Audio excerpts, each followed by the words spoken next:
Halo semua, nama aku Daniel dan di video kali ini aku pengen membahas salah satu lagi reksadana yang berbeda. Namanya apa? Namanya adalah Star ya teman. Nih ini juga untuk menjawab beberapa pertanyaan dari teman-teman kita, yaitu dari sahabat Turtle, Bang, buat review reksadana Star Stable Income Fund dong. Dari returnnya lebih gede dari SSF ataupun SPTP. Apakah aman Bang? Kemudian ini juga dari Kak Abian Ilham Muzaki, compare SSF versus Star Stable Income Fund. Bagus mana performanya? Tapi untuk video comparison mungkin nanti aku bakal bahas di video-video berikutnya ya teman, untuk lebih detailnya. Kali ini kita bakal review dulu Star Stable Income Fund. Nah kalau misalnya kita cek di Bibit, reksadana ini sebenarnya nggak ada ya. Kalau misalnya kita search di sini, nih kalau aku masukin di sini Star Stable nggak ada ya teman. Aku juga udah cek di Ajaib, itu juga nggak ada. Nah tapi kalau misalnya kamu pengen beli ini, kamu bisa beli di Bareksa ya teman. Nah ini aku bakal coba login ke Bareksaku. Kalau misalnya kita ke bagian home di sini, kemudian kita pencet reksadana, kemudian kita lihat ke bagian pendapat tetap, nih kamu bisa lihat ya, salah satu yang direkomendasikan di paling atas bahkan ada yang namanya Star Stable Income Fund. Kalau kita buka di sini, kita lihat kinerjanya itu benar-benar mantep ya teman. Kalau misalnya kita lihat 1 year di sini, nih kita bisa lihat performa 1 year-nya itu mengalami imbal hasil sebanyak 12,36%. Nah, tapi kalau misalnya kita lihat grafik lebih panjang di sini 3 tahun, nih kamu bisa lihat ya, ini dia bisa mengalami kenaikan yang signifikan karena waktu itu ada lonjakan. Dan lonjakan ini biasanya bisa terjadi kalau misalnya mereka mungkin entah itu mereka dapat deal yang bagus atau mungkin mereka bisa membeli obligasi di harga yang rendah, sehingga itu adalah hal yang sifatnya bukan sustain ya teman. Jadi artinya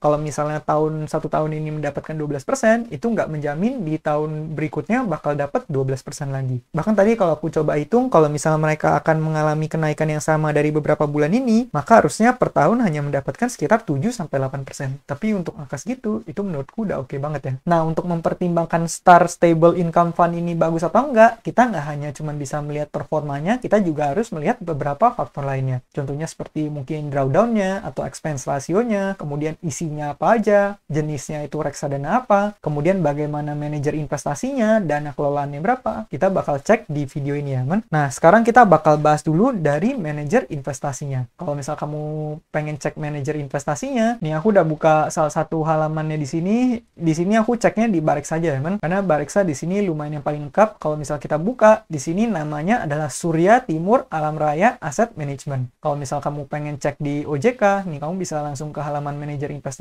Kemudian kamu tinggal cari namanya ya, men. Nih kamu tinggal cari di sini nomor 89 ada ya, Surya Timur Alam Raya Asset Management. Makanya kalau disingkat jadi STAR menjadi Star ya teman. Nah jadi kalau masalah legalitas kamu nggak perlu khawatir lagi, ini udah merupakan manajer investasi yang legal. Dan lagi pula mereka bisa dijual di Bareksa, itu artinya mereka udah legal ya pastinya teman. Nah untuk ngecek suatu manajer investasi biasa bagus atau enggak, biasanya yang paling sering dijadikan indikator adalah AUM atau Asset Under Management, yaitu berapa banyak aset yang udah mereka kelola. Nah sebenarnya kalau misalnya kamu ke halaman iPod, sebenarnya di sini kamu bisa ngecek ya teman, list manajer investasi di reksadana, cuman tak kenapa hari ini halamannya nggak bisa diakses. Mungkin lagi ada kendala di database-nya. Jadi aku bakal coba akses menggunakan iPod yang di HP ya, kan? Nih kalau misalnya kita ke iPod yang di HP, kemudian kita klik ke bagian MI list, di sini kamu bisa lihat list manajer investasi dan di sini kamu bisa sort menurut dari AUM-nya ya, kan? Jadi bakal diurutin yang AUM-nya paling gede ditaruhnya di atas. Nih kamu bisa lihat yang paling besar nomor 1 adalah Manulife Asset Management. Kemudian Bahana dengan 40,1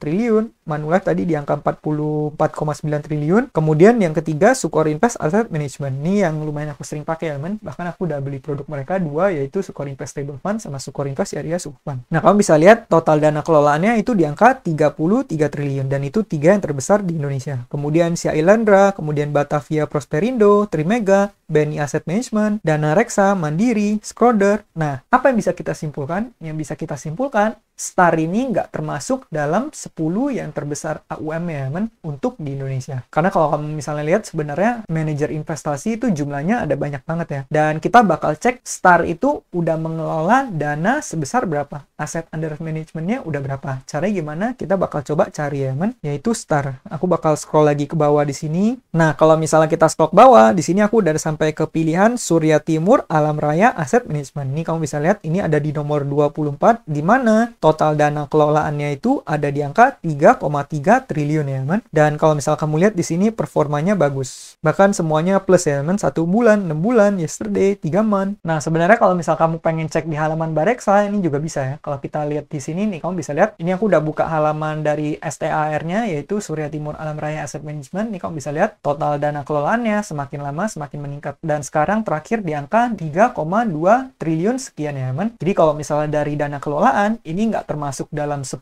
yang terbesar di Indonesia, tapi ada di peringkat sekitar 24 ya teman. Bahkan nggak top 20, berarti bisa dibilang top 25. Jadi kalau misalnya dari segi reputasi, mungkin masih belum menyaingi dari manajer investasi besar yang ada di atas sana. Oke, setelah membahas dari segi manajer investasi, sekarang kita bakal bahas dari isinya ya teman. Apa yang membuat reksadana ini bisa memberikan return yang tinggi banget. Jadi di sini aku bakal langsung buka aja profilnya. Nah, kalau misalnya kita pencet ke bagian informasi di sini, kemudian kita scroll ke bawah, nih kamu bisa lihat ya detailnya bank kustodian yaitu Bank CIMB Niaga, bank penampungnya BCA. Di sini minimal pembelian 10.000, minimal pembelian setelahnya 10.000, minimal penjualan juga 10.000. Kemudian biaya penjualan pembelian gratis. Nah, di sini kamu bisa lihat di bagian alokasi dana, sebagian besar dana mereka ditaruh di obligasi. Karena ya sesuai namanya, ini adalah reksadana pendapat tetap atau reksadana obligasi, jadi minimal 80% harus masukin ke obligasi. Namun pertanyaannya, obligasi apa yang mereka masukin? Apakah obligasi korporat atau obligasi negara ya, men? Nah, di sini kamu bisa lihat mereka alokasi pasar uangnya di angka 14,16%. Sisanya semua alokasi obligasi. Dan kalau misal kamu pengen tahu lebih lanjut isinya apa aja, kamu bisa scroll ke bagian bawah. Nih, di sini ada isinya lengkap ya, men. Deposito PT Bank CIMB Niaga, obligasi BKLJT Merdeka Copper Gold, Sinarmas Multi Arta, Medco Energi, Sumarekon Agung, Sinarmas Multi Finance, dan berikutnya. Dan kalau misal kamu pengen informasi lebih lanjut, ini sebenarnya kamu bisa langsung cek di halaman Bareksa di website. Nah, kalau misal kita buka ke halaman Bareksa, kemudian kita buka ke halaman Star Stable Income Fund ini, nih kamu bisa download prospektus dan fund fact sheet-nya. Di sini aku udah coba download ya, teman. Nih kamu bisa download prospektusnya di sini. Kalau misal kamu pengen baca-baca di sini juga boleh. Biasa yang lebih dibaca yaitu ini fund fact sheet-nya, teman. Dimana kalau misal kita buka ke bagian 10 efek terbesar, di sini kamu bisa lihat sama seperti yang di aplikasi HP, teman. Deposito PT Bank CIMB Niaga, kemudian Merdeka Copper Gold. Nah, kalau misal kamu pengen tahu ini detailnya seperti apa, kamu bisa langsung copy ini, kemudian kamu tinggal search di Google aja. Setelah itu kamu bisa langsung buka di halaman KSEI ya, teman. Biasanya bakal ada informasi lebih lengkapnya di situ. Nah, kalau misalnya kita buka nih, kemudian di halaman pertama Google yaitu Merdeka Copper Gold, kemudian ini dari KSEI, nih kamu bisa lihat ya, ini adalah obligasi di dalamnya. Jadi satu hal yang bisa kita simpulkan adalah mereka itu kebanyakan membelinya obligasi korporat ya, teman. Karena di sini bukan obligasi negara. Nih kamu bisa lihat Merdeka Copper Gold, Sinarmas Multi Arta, kemudian Medco, Sumarekon Agung, Sinarmas Multi Finance. Kalau misalnya kita buka, nih kamu bisa baca detailnya di sini, kamu bisa dapat informasi lebih lanjut mengenai obligasi yang dibeli oleh Star ini atau Star Stable Income Fund ini. Dan bahkan kamu juga bisa lihat yield-nya itu di angka berapa. Di sini di angka 9,5%. Dan sesuai dengan prinsip investasi paling dasar, yang namanya return biasa sejalan dengan resiko ya, men. Kalau misalnya reksadana korporasi ini pasti memiliki profil resiko yang lebih tinggi dan juga secara resiko pasti lebih tinggi dari obligasi negara ya, men. Obligasi negara itu kenapa lebih aman? Karena obligasi negara itu 100%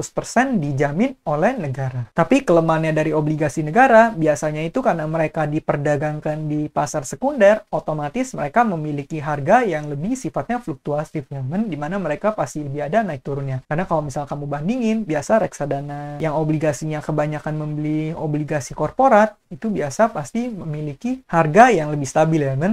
Sedangkan yang obligasi negara biasa lebih memiliki fluktuatif. Dan dari segi return, biasanya juga obligasi negara itu pasti lebih kecil daripada obligasi korporat ya, men. Nah, kalau obligasi korporat ini, karena dia jarang diperdagangkan, maka fluktuasinya biasa nggak gede-gede banget. Dan kalau misal kamu lihat, biasa drawdown-nya juga nggak tinggi-tinggi banget. Sehingga kalau kamu lihat, biasa grafiknya pasti naik terus ya. Bahkan salah satu contohnya yaitu Star Stable Income Fund ini juga. Contoh lainnya mungkin Sukor Investable Fund. Itu juga kebanyakan membelinya reksadana obligasi. Ini kamu bisa lihat grafiknya selalu naik seperti ini. Tapi walaupun grafiknya selalu naik, secara resiko mereka lebih tinggi. Dan kamu perlu ngerti bahwa ini risk-nya lebih ada dan ada kemungkinan perusahaan itu bisa terjadi gagal bayar. Dan kalau misalnya perusahaan terjadi gagal bayar, apa yang terjadi? Yang terjadi adalah harganya bisa tiba-tiba turun ya teman. Makanya kalau kamu lihat di reksadana obligasi lain, ada juga kan sebagian RDO yang tiba-tiba harganya turun. Karena kenapa? Yaitu pasti biasa ada faktor gagal bayarnya juga ya teman. Nah, kamu juga bisa scroll ke bagian bawah di sini, kamu bisa lihat ya, track recordnya itu udah lumayan panjang. Kalau misalnya kita lihat dari 5 tahun terakhir, itu di angka 48% sekian. 3 tahun terakhir di angka 30-an%. Jadi kesimpulannya apa? Kesimpulannya, secara profil resiko ini pasti lebih tinggi daripada RDO yang membeli obligasi negara. Jadi kalau misal kamu pengen investasi di sini,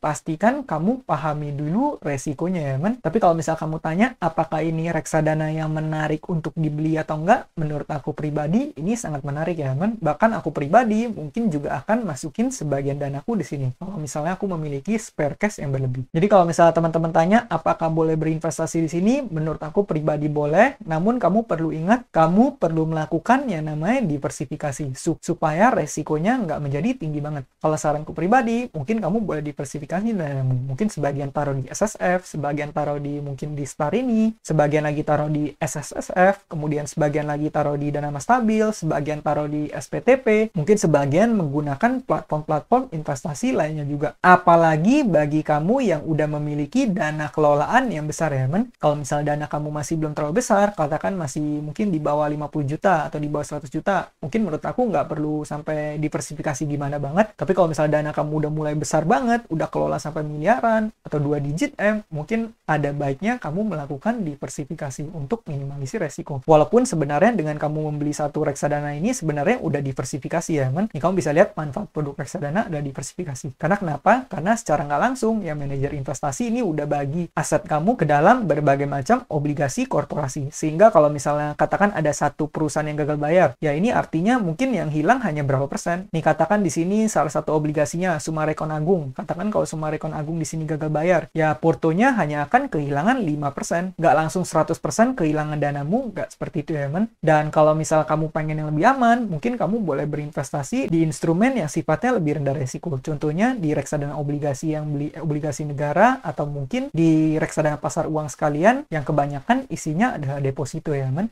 Nanti mungkin di kedepannya aku bakal coba top up danaku. Bagi kamu yang masih merasa kurang yakin, mungkin nanti kamu boleh lihat hasil dari aku investasi dulu, kemudian aku review, baru nanti kamu masukin danamu sendiri ya men, supaya ini bisa menjadi referensi buat kamu yang pengen berinvestasi di sini. Nah mungkin sekian aja pembahasan kita pada video kali ini. Semoga video ini bisa menjawab pertanyaan dari teman-teman semua. Di video berikutnya nanti aku bakal coba memberikan beberapa perbandingan. Sekian video dari aku, semoga video ini bermanfaat. Akhir kata, jangan lupa untuk selalu invest. Sampai jumpa di video berikutnya. Bye.